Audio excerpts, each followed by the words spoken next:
second reading of H.P. Lovecraft. Last time I only read the intro and the first story, The Beast in the Cave.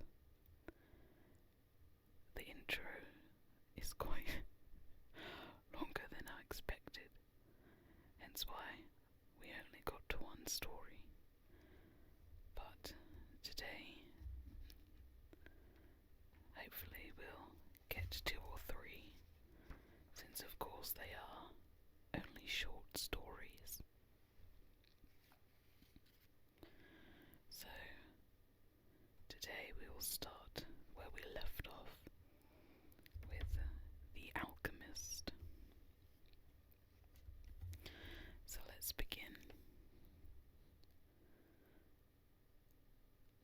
High up, crowning the grassy summit of a swelling mound whose sides are wooded near the base with the gnarled trees of the primeval forest, stands the old chateau of my ancestors. For centuries its lofty battlements have frowned down upon the wild and rugged countryside about, serving as a home and stronghold for the proud house, whose honoured line is older even in the moss-grown castle walls. These ancient turrets, stained by the storms of generations and crumbling under the slow yet mighty pressure of time, formed in the ages of feudalism one of the most dreaded and formidable fortresses in all France. From its matriculated parapets and mounted battlements, barons, counts, and even kings had been defied, yet never had its spacious halls resounded to the footsteps of the invader. But since those glorious years all has changed. A poverty but little above the level of dire want, together with a pride of name that forbids its alleviation by the pursuits of commercial life, have prevented the scions of our line from maintaining their estates in pristine splendour, and the falling stones of the walls, the overgrown vegetation in the parks, the dry and dusty moat, the ill-paved courtyards, and toppling towers without, as well as the sagging floors, the worm-eaten wainscots, and the faded tapestries within, all tell a gloomy tale of fallen grandeur. As the ages passed, first one, then another, of the 4 great turrets were left to ruin, until at last but a single tower housed the sadly reduced descendants of the once mighty lords of the estate. It was in one of the vast and gloomy chambers of this remaining tower that I, Antoine, last of the unhappy and accursed Comtesse de C, first saw the light of day 90 long years ago, within these walls, and amongst the dark and shadowy forests, the wild ravines and grottos of the hillside below, were spent the first years of my troubled life. My parents I never knew.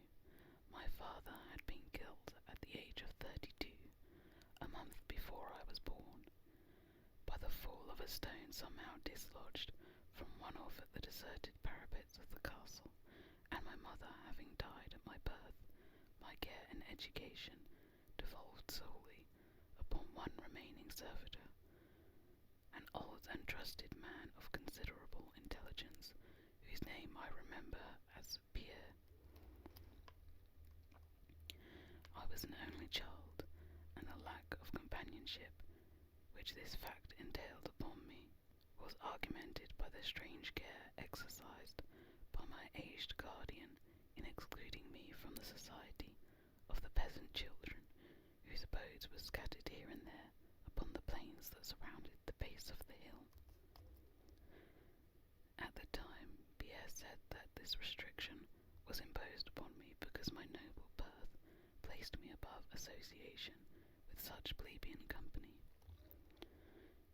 Now I know that its real object was to keep from my ears the idle tales of the dread curs upon our line, that were nightly told and magnified by the simple tenantry as they conversed in hushed accents in the glow of their cottage hearths. Thus isolated and thrown upon my own resources, I spent hours of my childhood in poring over the ancient tomes that filled the shadow-haunted library of the chateau, and in roaming without aim or purpose through the perpetual dusk of the spectral woods that close the side of the hill near its foot. It was perhaps an effect of such surroundings that my mind early acquired a shade of melancholy. Those studies and pursuits which partake of the dark and occult in nature most strongly claimed my attention. Of my own race I was permitted to learn singularly little, yet what small knowledge of it I was able to gain seemed to depress me much. Perhaps it was at first only the manifest reluctance of my old preceptor to discuss with me my paternal ancestry that gave rise to the terror which I ever felt at the mention of my great house. Yet as I grew out of childhood, I was able to piece together disconnected fragments of discourse let slip from the unwilling tongue which had begun to falter in approaching senility, that had a sort of relation to a certain circumstance which I had always deemed strange, but which now became dimly terrible. The circumstance to which I allude is the early age of which all the comtes of my line had met their end. Whilst I had hitherto considered this but a natural attribute of a family of short-lived men, I afterward pondered upon these premature deaths, and began to connect them with the wanderings of the old man, who often spoke of a curse which for centuries had prevented the lives of the holders of my title from much exceeding the span of 32 years. Upon my 21st birthday, the aged Pierre gave to me a family document which he said had for many generations been handed down from father to son, and continued by each possessor. Its contents were of the most startling nature, and its perusal confirmed the greatest of my apprehensions. At this time, my belief in the supernatural was firm and deep-seated, else I should have dismissed with scorn the incredible narrative unfolded before my eyes. The paper carried me back to the days of the 13th century, when the old castle in which I sat had been a feared and impregnable fortress. It told of a certain ancient man who had once dwelt on our estates, a person of no small accomplishments, though little above the rank of peasant, by name Michel, usually designated by the surname of Maurice the Evil, on account of his sinister reputation. He had studied beyond the custom of his kind, seeking such things as the philosopher's stone or the elixir of eternal life, and was reputed wise in the terrible secrets of black magic and alchemy. Michel Maurice had one son, named Charles, a youth as proficient as himself in the hidden arts, and who had therefore been called the sorcier, or the wizard. This pair, shunned by all honest folk, was suspected of the most hideous practices.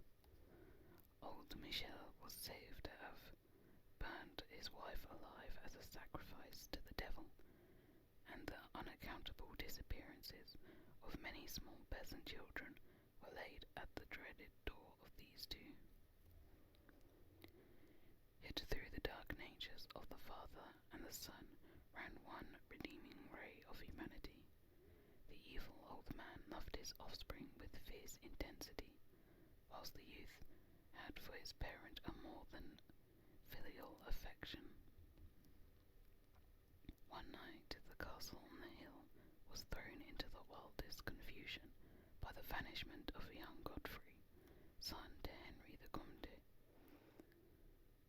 A searching party, headed by the frantic father, invaded the cottage of the sorcerers, and there came upon old Michel Morvis, busy over a huge and violently boiling cauldron.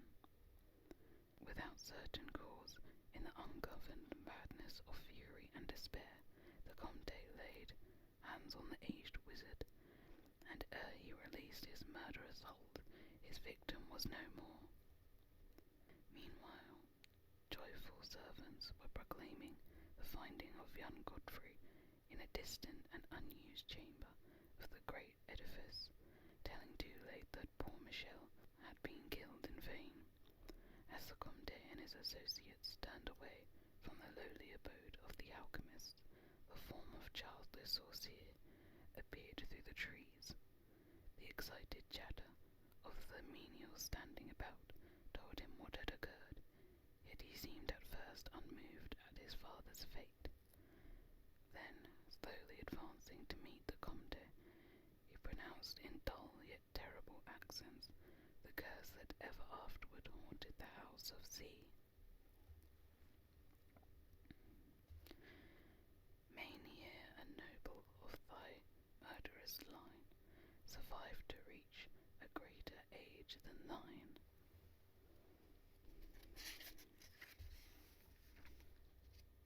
Spake he, when suddenly, leaping backwards into the black wood, he drew from his tunic a phial of colourless liquid, which he threw into the face of his father's slayer, as he disappeared behind the inky curtain of night. The Comte died without utterance, and was buried the next day, but little more than 32 years from the hour of his birth. No trace of the assassin could be found, though relentless bands of peasants scoured the neighbouring woods and the meadowland around the hill. Thus time and the want of a reminder dulled the memory of the curse in the minds of the late Comte's family, so that when Godfrey, innocent cause of the whole tragedy, and now bearing the title, was killed by an arrow whilst hunting at the age of 32, there were no thoughts save those of grief at his demise. But when, years afterwards, the next young Comte, Robert by name, was found dead in a nearby field from no apparent cause, the peasants told in whispers that their seigneur had but lately passed his 32nd birthday, when surprised by early death. Louis, son of Robert, was found drowned in the moat at the same fateful age, and thus down through the centuries ran the ominous chronicle. Henry's, Robert's, Antonia's, and Armand's snatched from happy and virtuous lives when little below the age of their unfortunate ancestor at his murder. That I had left at most but 11 years of further existence was made certain to me by the words which I had read. My life, previously held at small value, now became dearer to me each day, as I delved deeper and deeper into the mysteries of the hidden world of black magic. Isolated as I was, modern science had produced no impression upon me, and I laboured as in the Middle Ages, as rapt as had been old Michel and young Charles themselves in the acquisition of demonological and alchemical learning. Yet read as I might, in no manner could I account for the strange curse upon my line. In unusually rational moments, I would even go so far as to seek a natural explanation, attributing the early deaths of my ancestors to the sinister Charles the Sorcier and his heirs, yet having found upon careful inquiry that there were no known descendants of the alchemist, I would fall back to occult studies, and once more endeavour to find a spell that would release my house from its terrible burden. absolutely resolved. I should never wed, for since no other branches of my family were in existence, I might thus end the curse with myself. As I drew near the age of 30, old Pierre was called to the land beyond. Alone I buried him beneath the stones of the courtyard, about which he had loved to wander in life. Thus was I left to ponder on myself as the only human creature within the great fortress, and in my utter solitude my mind began to cease its vain protest against the impending doom, to become almost reconciled to the fate which so many of my ancestors had met. Much of my time was now occupied in the exploration of the ruined and abandoned halls and towers of the old chateau, which in youth fear had caused me to shun, and some of which, old Pierre had once told me, had not been trodden by human foot for over 4 centuries. Strange and awesome were many of the objects I encountered. Furniture covered by the dust of ages and crumbling with the rot of long dampness met my eyes.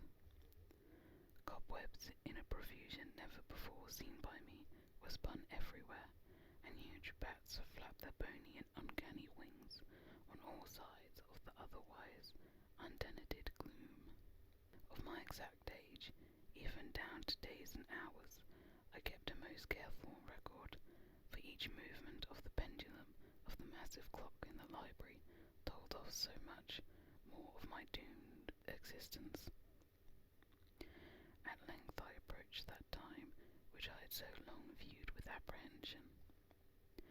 Since most of my ancestors had been seized some little while before they reached the exact age of Comte Henry at his end, I was every moment on the watch for the coming of the unknown death. In what strange form the curse should overtake me I knew not, but I was resolved at least that it should not find me a cowardly or a passive victim. With new vigour I applied myself to my examination of the old chateau and its contents.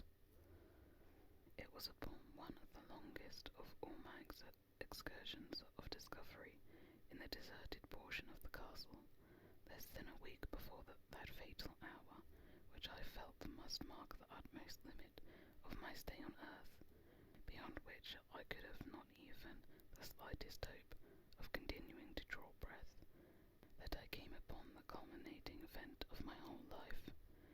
I had spent the better part of the morning in climbing up and down half-ruined staircases in one of the most dilapidated of the ancient turrets. As the afternoon progressed, I saw the lower levels descending into what appeared to be either a medieval place of confinement or a more recently excavated storehouse for gunpowder. As I slowly traversed the nitre-encrusted passageway at the foot of the last staircase, the paving became very damp, and soon I saw the light of my flickering torch that a blank, water-stained wall impeded my journey. Turning to retrace my steps, my eye fell upon a small trapdoor with a ring, which lay directly beneath my feet. Pausing, I succeeded with difficulty in raising it, whereupon there was revealed a black aperture, exhaling nauseous fumes, which caused my torch to sputter, and disclosing in the unsteady glare the top of the flight of stone stairs. As soon as the torch, which I lowered into the repellent depths, burned freely and steadily, I commenced my descent. The steps were many, and led to a narrow stone-flagged passage, which I knew must be far underground. The passage proved of great length, and terminated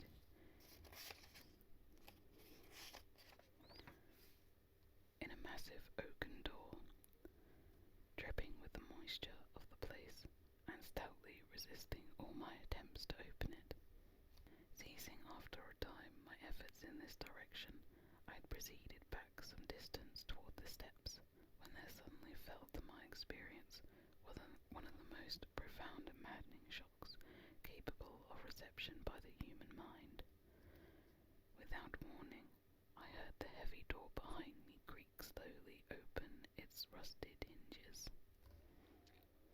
My immediate sensations are incapable of analysis. To be confronted in a place as thoroughly deserted as I had deemed the old castle, with evidence of the presence of man or spirit, produced in my brain a horror of the most acute description. When at last I turned and faced the seat of the sound, my eyes must have started from their orbits at the sight that they beheld. There, in the ancient Gothic doorway, stood a human figure. It was that of a man clad in a skull cap and long medieval tunic of dark colour. His long hair and flowing beard were of a terrible and intense black hue, and of incredible profusion. His forehead, high beyond the usual dimensions, his cheeks deep sunken and heavily lined with wrinkles, and his hands, long, claw-like and gnarled, were of such a deathly marble-like whiteness as I have never elsewhere seen in man. His figure was strangely bent and almost lost within the voluminous folds of his peculiar garment. But strangest of all were his eyes, twin caves of abysmal blackness, profound in expression of understanding, yet inhuman in degree of wickedness. These were now fixed upon me, piercing my soul with their hatred, and rooting me to the spot wherein I stood. At last the figure spoke in a rumbling voice that chilled me through with its dull hollowness and latent malevolence. The language in which the discourse was clothed was that debased form of Latin in use amongst the more learned men of the Middle Ages, and made familiar to me by my prolonged researches into the works of the old alchemists and demonologists. The apparition spoke of the curse which had hovered over my house, told me of my coming end, dwelt on the wrong perpetrated by my ancestor against old Michel Mavis, and gloated over the revenge of Charles the Sorcier. He told how the young Charles had escaped into the night, returning in after years to kill Godfrey the heir with an arrow just as he approached the age which had been his father's assassination. How he had secretly returned to the estate and established himself, unknown, in the even then deserted subterranean chamber, whose doorway now framed the hideous narrator. How he seized Robert, son of Godfrey, in a field, forced poison down his throat, and left him to die at the age of 32, thus maintaining the foul provisions of his vengeful curse.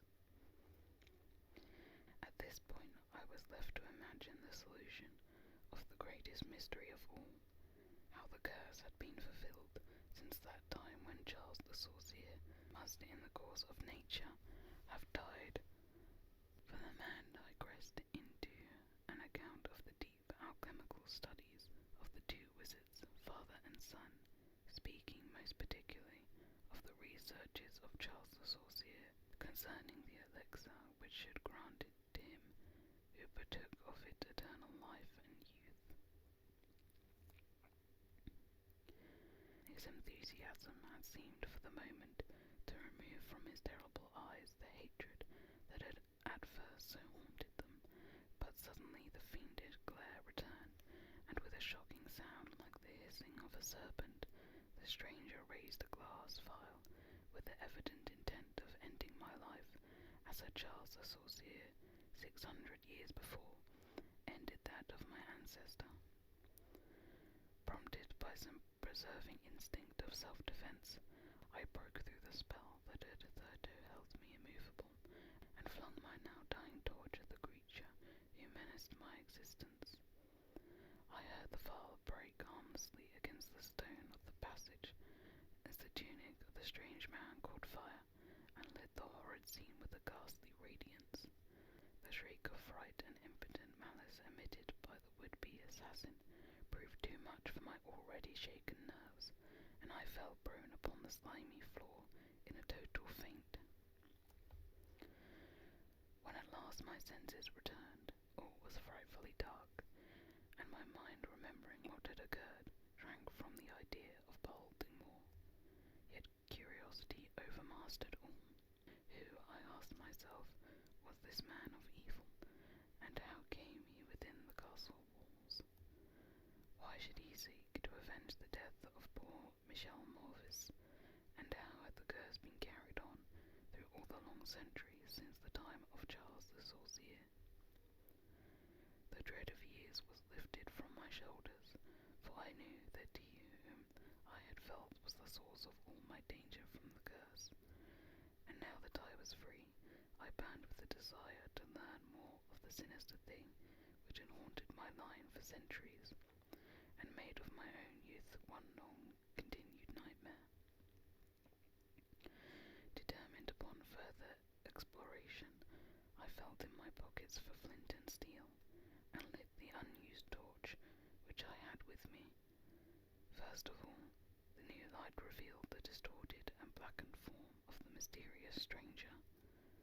The hideous eyes were now closed. Disliking the sight, I turned away and entered the chamber beyond the Gothic door. Here I found what seemed much like an alchemist's laboratory. In one corner was an immense pile of a shining yellow metal that sparkled gorgeously in the light of the torch. It may have been gold, but I did not pause to examine it, for I was strangely affected by that which I had undergone. At the farther end of the apartment was an opening leading out into one of the many wild ravines of the dark hillside forest. Filled with wonder, yet now realizing how the man had obtained access to the chateau, I proceeded to return. I had intended to pass by the remains of the stranger with averted face, but as I approached the body, I seemed to hear, emanating from it, a faint sound, as though life were not yet wholly extinct. Aghast, I turned to examine the charred and shriveled figure on the floor. Then all at once the horrible eyes, blacker even than the seared face in which they were set, opened wide with an expression which I was unable to interpret. The cracked lips tried to frame words which I could not well understand. Once I called the name of Charles the Sorcier, and again I fancied that the words years and curse issued from the twisted mouth. Still I was at a loss to gather the purport of his disconnected speech. At my evident ignorance of his meaning, the pitchy eyes once more flashed malevolently at me, until, helpless as I saw my opponent to be, I trembled as I watched him. Suddenly the wretch, animated with his last burst of strength, raised his hideous head from the damp and sunken pavement. Then, as I remained paralyzed with fear, he found his voice, and in his dying breath screamed forth those words which have ever afterwards haunted my days and nights.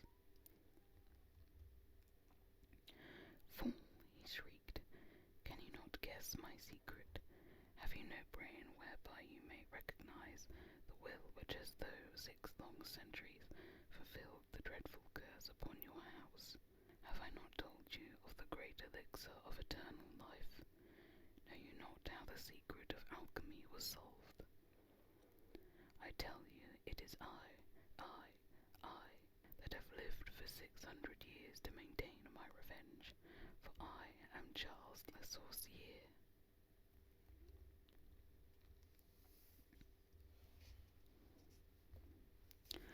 So that was the end of our second story. Next, we have The Tomb. In relating the circumstances which have led to my confinement within this refuge for the demented, I am aware that my present position will create a natural doubt of the authenticity of my narrative. It is an unfortunate fact that the bulk of humanity its mental vision to weigh with patience and intelligence these isolated phenomena, seen and felt only by a psychologically sensitive few, which lie outside its common experience. Men of broader intellect know that there is no sharp distinction betwixt the real and the unreal, that all things appear as they do by virtue of the delicate individual, physical and mental media through which we are made conscious of them.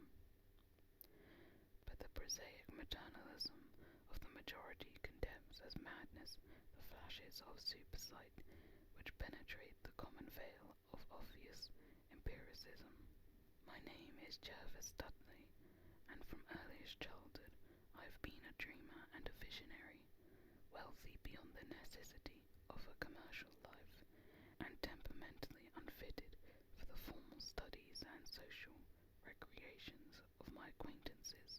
I have dwelt ever in realms apart from the visible world, spending my youth and adolescence in certain and little-known books, and in roaming the fields and groves in the region near my ancestral home.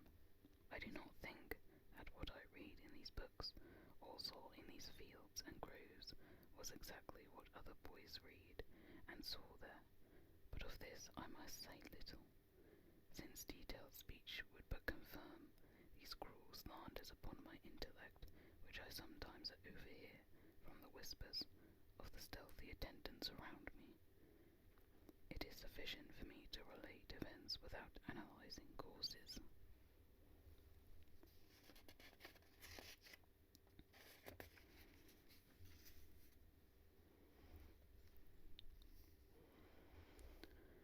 I have said that I dwelt apart from the visible world, but I have not said that I dwelt alone. This no human creature may do, for lacking the fellowship of the living, he inevitably draws upon the companionship of things that are not, or are no longer living. Close by my home there lies a singular wooded hollow, in whose twilight deeps I spend most of my time, reading, thinking, and dreaming. Down its moss-covered slopes my first steps of infancy were taken, and around its grotesquely gnarled oak trees my first fancies of boyhood were woven.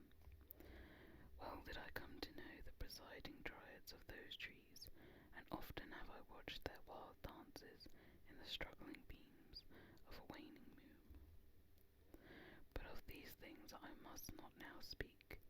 I will tell only of the lone tomb in the darkest of the hillside thickets, the deserted tomb of the Hydes, an old and exalted family whose last direct descendant had been laid within its black recesses many decades before my birth.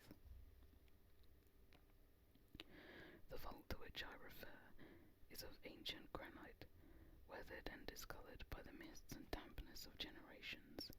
Excavated back into the hillside, the structure is visible only at the entrance.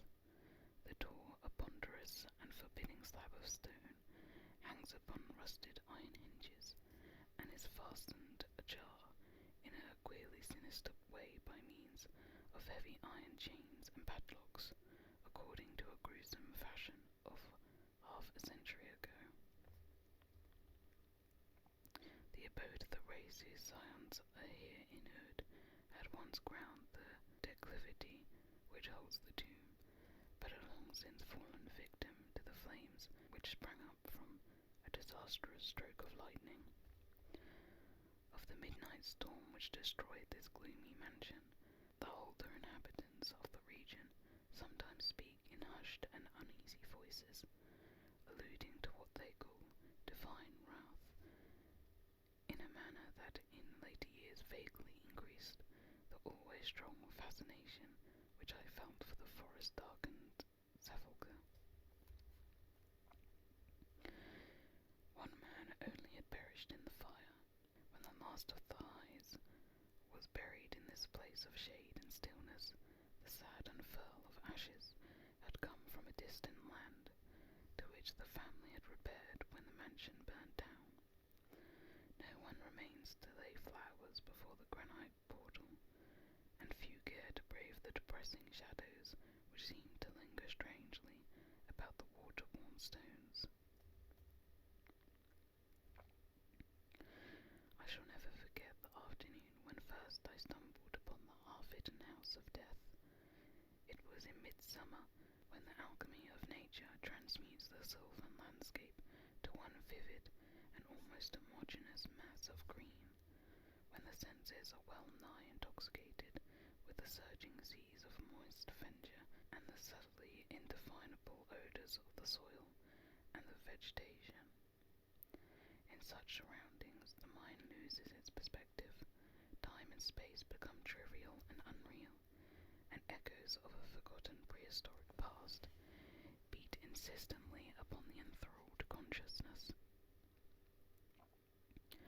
All day I had been wandering through the mystic groves of the hollow, thinking thoughts I need not discuss, and conversing with things I need not name. In years a child of 10, I had seen and heard many wonders unknown to the throng, and was oddly aged in certain respects. When, upon forcing my way between two savage clumps of briars, I suddenly encountered the entrance of the vault, I had no knowledge of what I had discovered. The dark blocks of granite, the door so cautiously ajar, and the funeral carvings above the arch aroused in me no associations of mournful or terrible character. Of graves and tombs I knew and imagined much, but had on account of my peculiar temperament been kept from all personal contact with churchyards and cemeteries.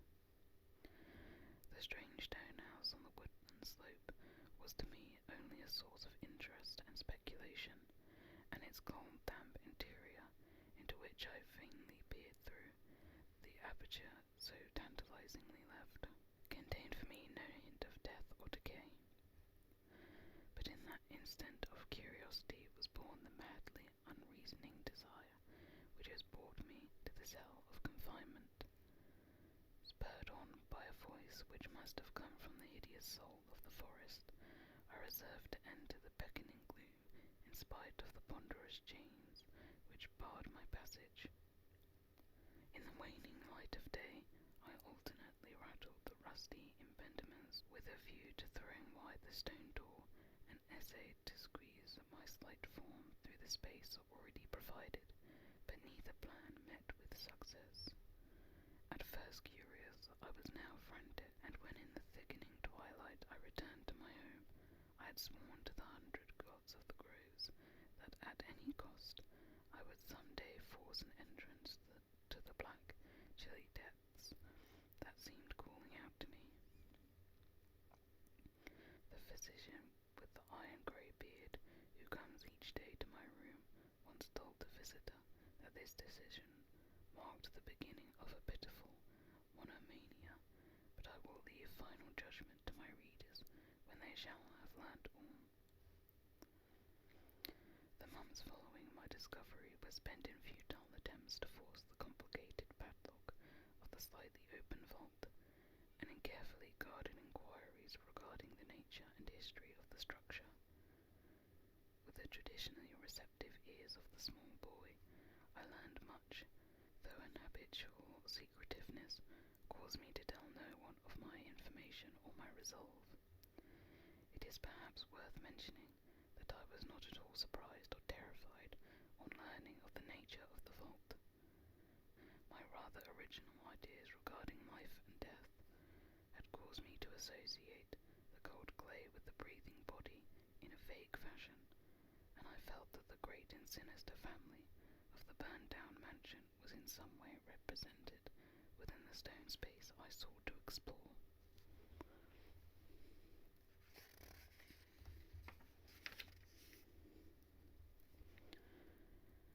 Mumble tales of the weird rites and godless revels of bygone years in the ancient hall gave to me a new and potent interest in the tomb, before whose door I would sit for hours at a time each day.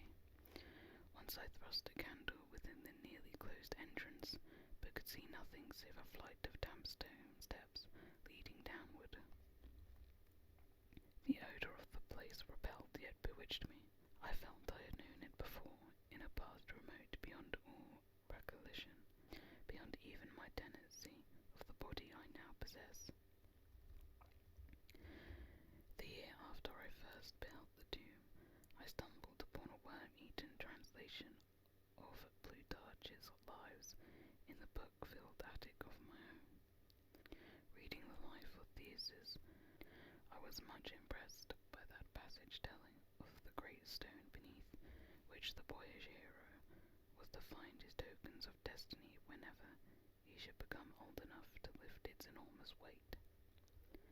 This legend had the effect of dispelling my keenest impatience to enter the vault, for it made me feel that the time was not yet ripe. Later, I told myself I should grow to a strength and ingenuity which might enable me to unfasten the heavily chained door with ease, but until then I would do better by conforming to whatever seemed the will of fate.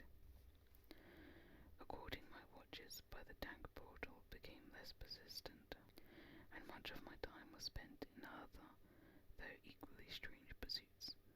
I would sometimes rise very quietly in the night, stealing out to walk in those churchyards and places of burial from which I had been kept by my parents. What I did there I may not say, for I am not now sure of the reality of certain things, but I know that on the day after such a nocturnal ramble I would often astonish those about me with my knowledge of topics almost forgotten for many generations. It was after a night like this that I shocked the community with a queer conceit about the burial of the rich and celebrated Squire Brewster, a maker of local history who was interred in 1711, and whose slate headstone bearing a graven skull and crossbones was slowly crumbling to powder.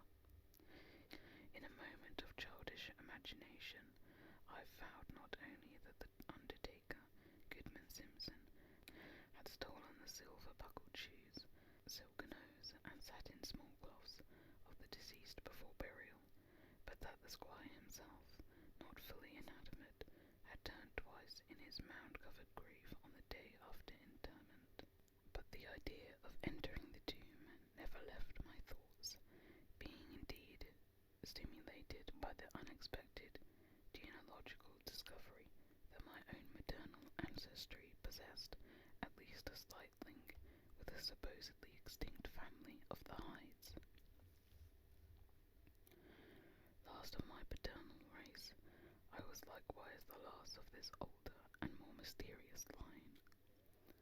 I began to feel that the tomb was mine, and to look forward with odd eagerness to the time when I might pass within that stone door and down those slimy stone steps in the dark. I now formed the habit of listening very intently at the slightly open portal, choosing my favourite hours of midnight stillness for the odd vigil. By the time I came of age, I had made a small clearing in the thicket before the mould-stained facade of the hillside, allowing the surrounding vegetation to encircle and overhang the space like the walls and roof of a sylvan bower. This bower was my temple, the fastened door my shrine, and here I would lie outstretched on the mossy ground, thinking strange thoughts and dreaming strange dreams. The night of the first revelation was a sultry one. I must have fallen asleep from fatigue, for it was with a distinct sense of awakening that I heard the voices. One of those tones and accents I hesitate to speak. Of their quality I will not speak, but I may say that they presented certain uncanny differences in vocabulary, pronunciation, and mode of utterance. Every shade of New England dialect, from the uncouth syllables of the Puritan colonist to the precise rhetoric of 50 years ago, seemed represented in that shadowy colloquy, though it was only later that I noticed the fact. At the time, indeed, my attention was distracted from this matter by a phenomenon so fleeting that I could not take oath upon its reality. I barely fancied that as I awoke, a light had been hurriedly extinguished from within the sunken sepulchre. I do not think I was either astounded or panic-stricken, but I know that I was greatly and permanently changed that night. Upon returning home, I went with much directness to a rotting chest in the attic, wherein I found the key, which next day unlocked with ease the barrier I had so long stormed in vain. It was in the soft glow of late afternoon that I first entered the vault of the abandoned slope. A spell was upon me, and my heart leapt with an exultation I can but ill describe. As I closed the door behind me, and descended the dripping steps by the light of my lone candle, I seemed to know the way, and though the candle sputtered with the stifling reek of the place, I felt singly at home in the musty charnel house air. Looking about me, I beheld many marble slabs bearing coffins, or the remains of coffins. Some of these were sealed and intact, but others had nearly vanished, leaving the silver handles and plates isolated amidst certain curious heaps of whitish dust. Upon one plate I read the name of Sir Geoffrey Hyde, who had come from Sussex in 1640 and died here a few years later. In a conspicuous alcove was one fairly well-preserved and unattended casket, adorned with a single name which brought to me both a smile and a shudder. An odd impulse caused me to climb upon the broad slab, extinguish my candle, and lie down within the vacant box.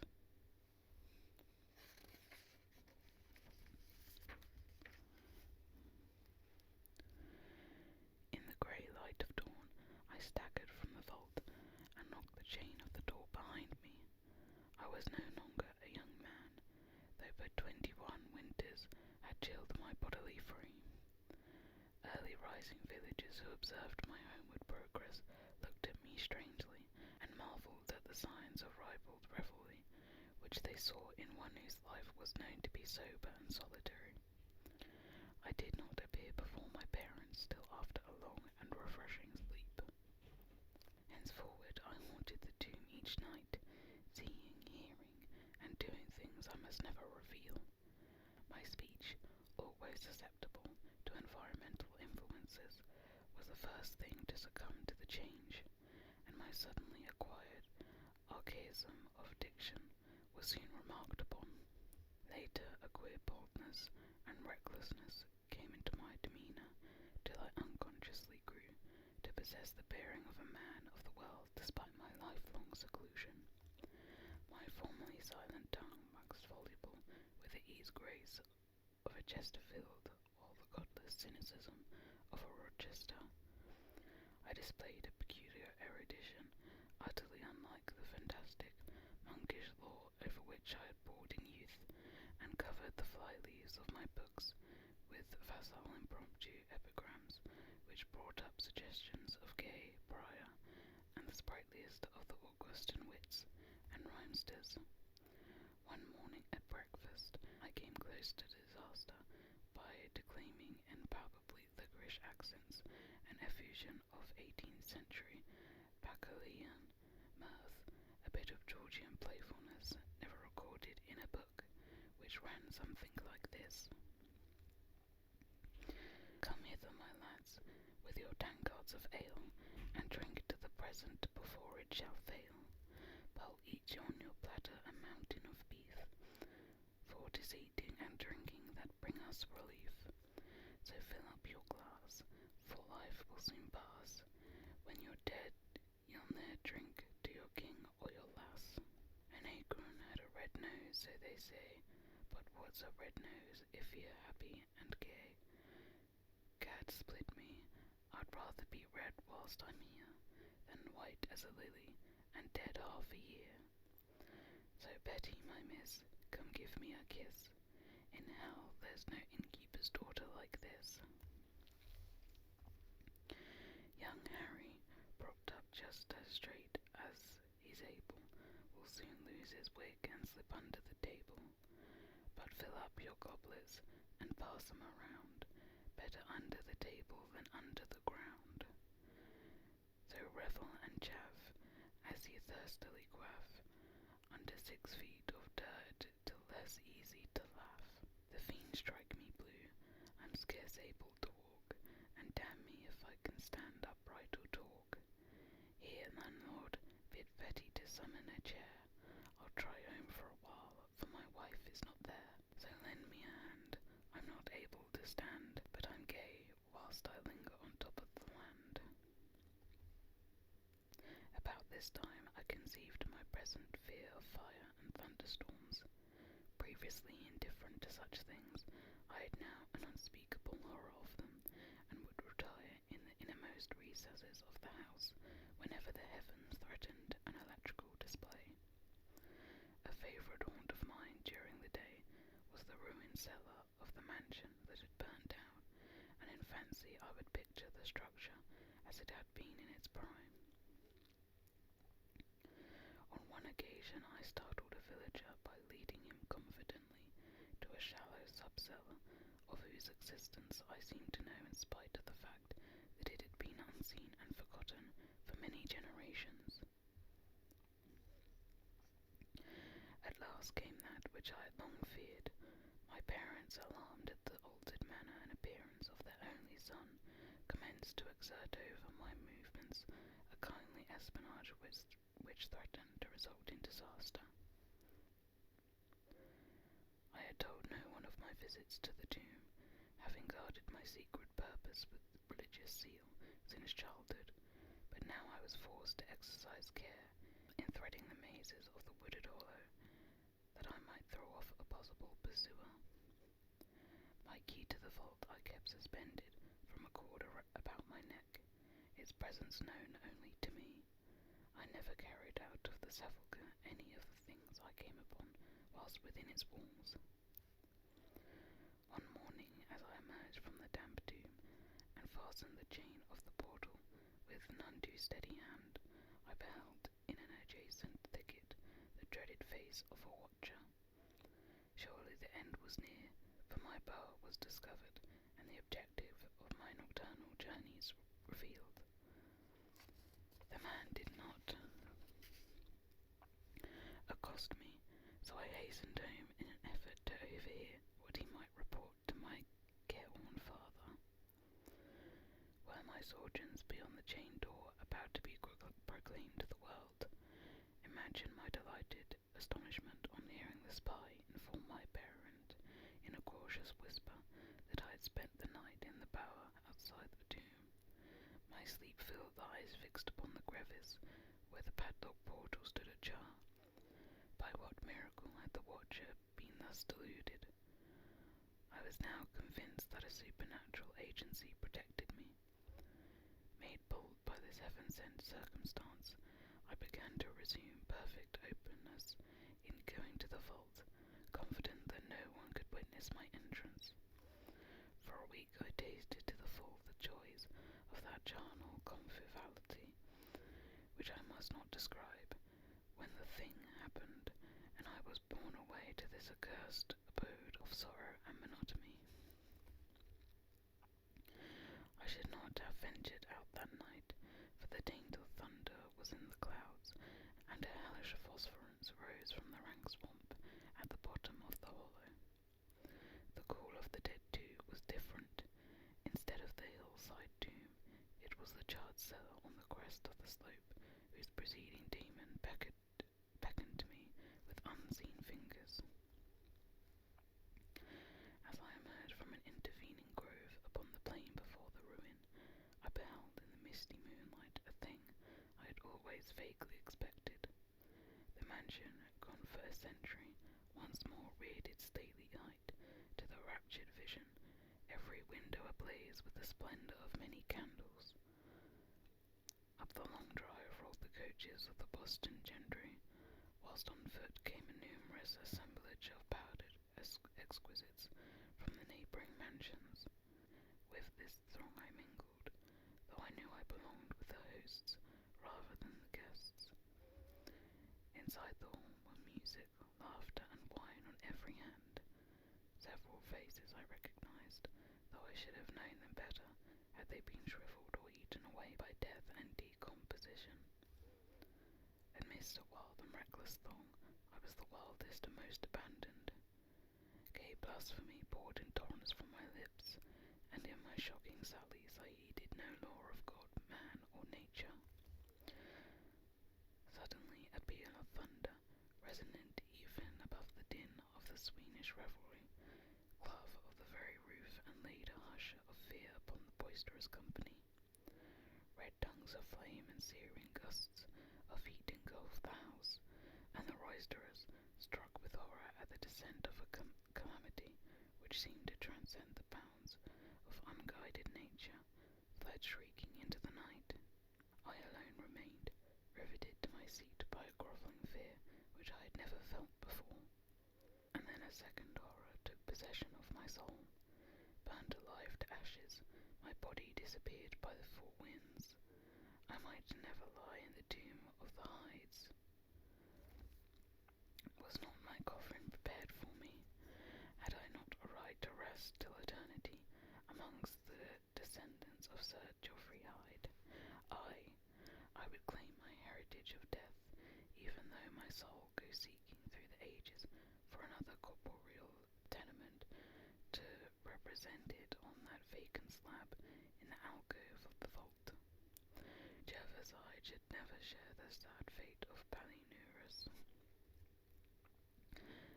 As the phantom of the burning house faded, I found myself screaming and struggling madly in the arms of two men, one of whom was the spy who had followed me to the tomb. Rain was pouring down in torrents, and upon the southern horizon were flashes of the lightning that had so lately passed over our heads. My father, his face lined with sorrow, stood by as I shouted my demands to be laid within the tomb, frequently admonishing my captors to treat me as gently as they could. A blackened circle on the floor of the ruined cellar told of a violent stroke from the heavens, and from this spot a group of curious villagers with lanterns were prying a small box of antique workmanship which the thunderbolt had brought to light. Seizing my futile and now objectless writhing, I watched the spectres as they viewed the treasure trove, and was permitted to share in their discoveries.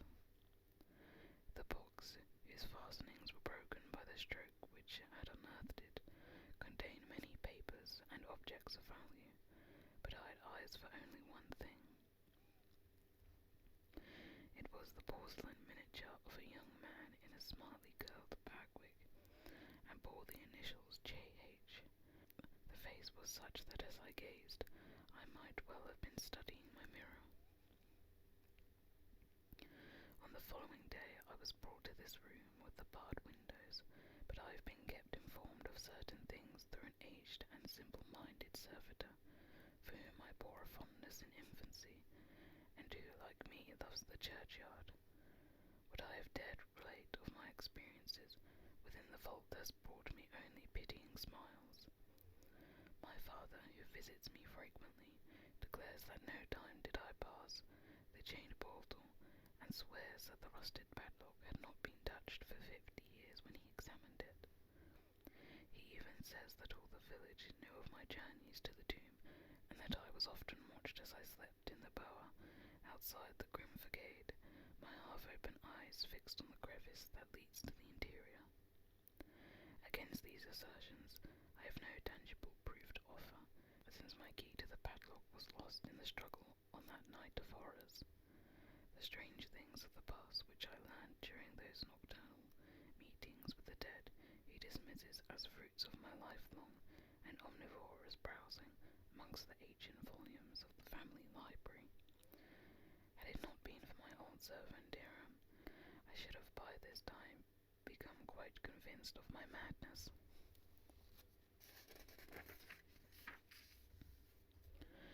But Dirham, loyal to the last, has held faith in me, and has done that which impels me to make public at least a part of my story. A week ago he burst open the lock which chains the door of the tomb perpetually ajar, and descended with a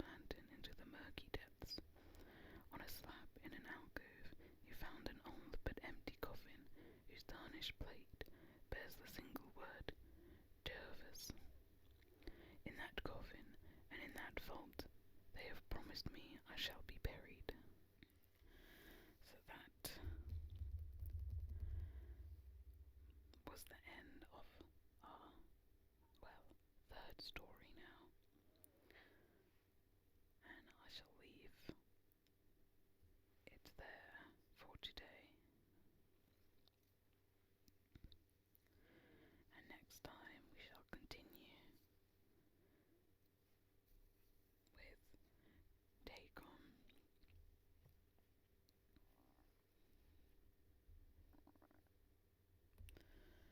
And once again, thank you for listening.